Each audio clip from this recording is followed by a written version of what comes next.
Long before the Andal invasion or Targaryen conquest, the First Men ruled over the continent of Westeros, supplanting the giants and children of the forest who originally inhabited the land. Roughly 8,000 years before Aegon's conquest, Westeros suffered a terrible cataclysm when the Long Night brought forth a generation of darkness, cold, and famine, along with a vicious war against the Others, a mysterious race of pale-skinned creatures, able to revive the slain and form armies of undead whites. Though the First Men and remaining children of the forest allied to counter the invasion, their efforts were largely in vain until discovering the enemy could be killed with dragon glass, allowing them to save Westeros and claim victory in the Battle for the Dawn. In order to prevent another such invasion, legends say Bran the Builder, founder of House Stark, constructed a massive wall of ice across the land, possibly aided by giants and the children of the forest, who cast powerful spells to ensure the others could not pass through. Taking vows to guard the realms of men, the Night's Watch were charged with defending, maintaining, and expanding the wall, yet in truth, they only guarded the southern realms of men, ignoring those who lived in the far north, beyond the division created.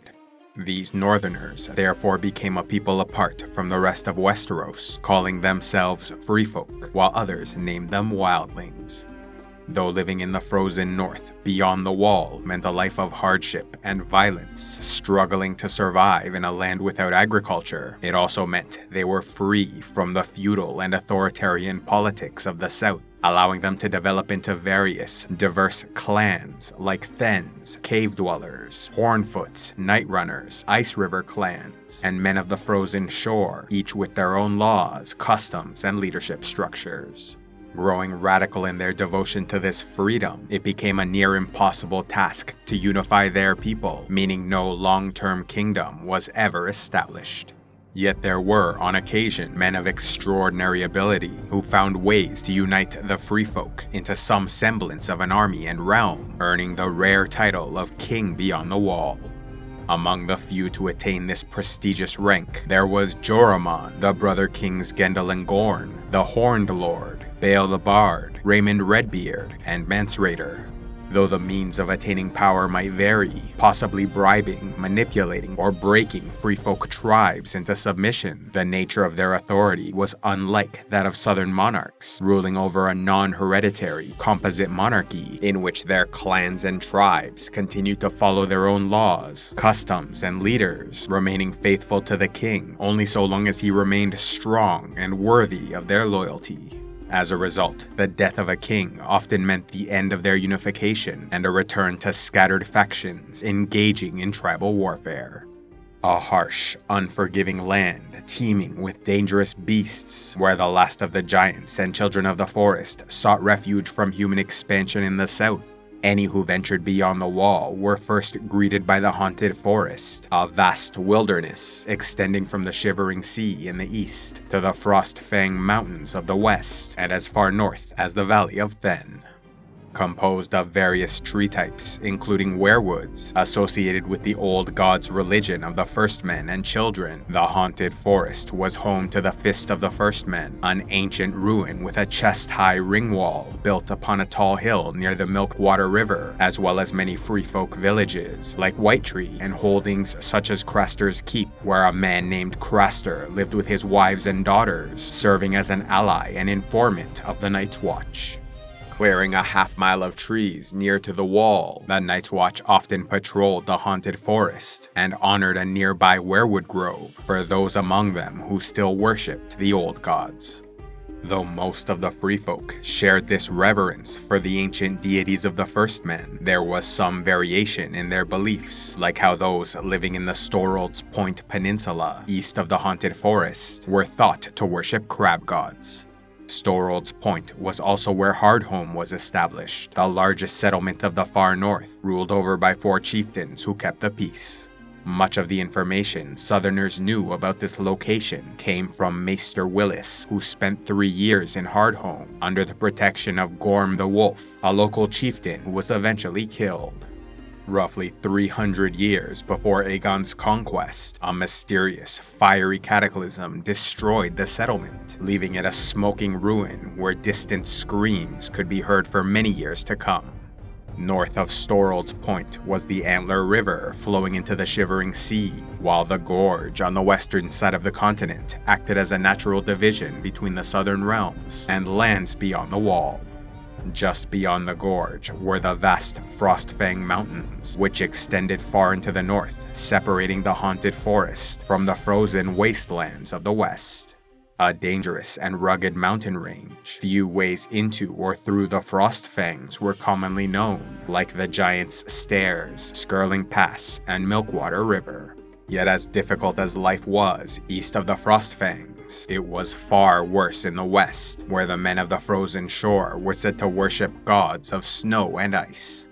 Once held as the furthest northern holdings of the Iron Islands at the height of their power, the people of the frozen shore relied on fishing the Bay of Ice and Sunset Sea for survival, as well as raiding nearby Bear Island and warring with the cannibalistic Ice River clans further west.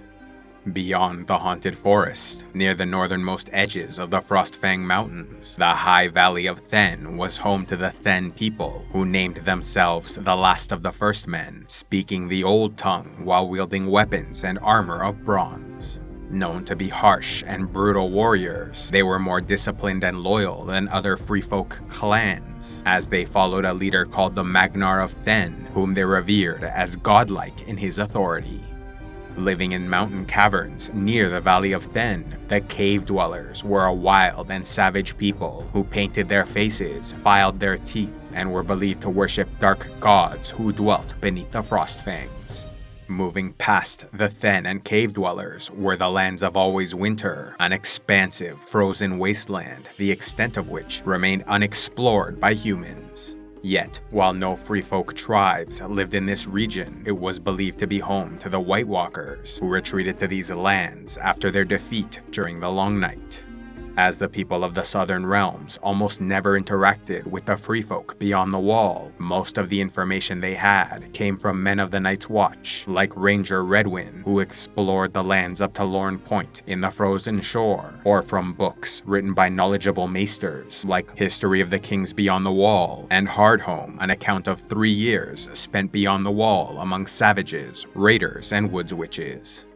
On the rare occasion when Southerners did interact with Freefolk, it was usually during times of war, like when King Joramun allied with Brandon the Breaker to defeat the 13th Lord Commander, also known as the traitorous Night's King, who attempted to establish his own kingdom with the Night's Watch as his personal army. Yet while this rare example saw the Freefolk and Southerners working together, they mostly warred against each other, with kings beyond the Wall often attempting to invade the south and establish their realm in a more hospitable environment. To counteract these efforts, Southerners sometimes launched preemptive strikes, like when King Theon Stark marched beyond the Wall to slaughter his enemies, doing so much damage it took the Freefolk a generation to recover. Although the people of the far north never successfully invaded the south, their desperation incurred by their brutal living conditions led them to keep trying in spite of the odds against them. Such was the case in 298 AC, when the Freefolk faced the most horrifying threat encountered in thousands of years, as the others returned to slaughter their people, raising an undead army in preparation for another invasion of Westeros. Knowing they needed to flee, the Freefolk tribes and clans put aside their grievances to follow Mance Rayder as king beyond the Wall, amassing their forces to attack the Night's Watch and migrate south. In response to rumors about trouble in the far north, Lord Commander Jeor Mormont led a great ranging to the Fist of the First Men, only to be attacked and slaughtered by an army of whites, forcing their retreat to Craster's Keep. Yet the misfortunes of their company continued, as their losses and meager conditions triggered a mutiny where the Lord Commander was killed. With the Night's Watch at its weakest point, Mance Rayder launched a first strike against Castle Black in the Wall, but was unable to secure victory.